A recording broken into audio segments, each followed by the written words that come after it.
kasih, Pak. Permintaan maaf sekaligus pamitan juga disampaikan oleh Ibu Negara Iriana Joko Widodo.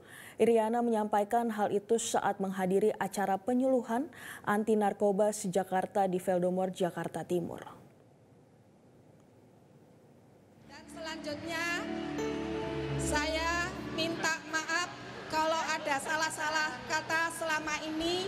Saya tanggal 20 Oktober sudah purna tugas. Saya mengucapkan terima kasih sekali dan acara ini bisa dilanjutkan periode yang akan datang. Terima kasih, maaf lahir dan batin untuk semuanya. Sukses anak-anakku semuanya.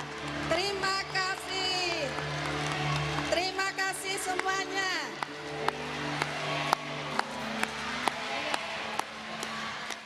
Jelajahi cara baru mendapatkan informasi. Download Metro TV Extend sekarang.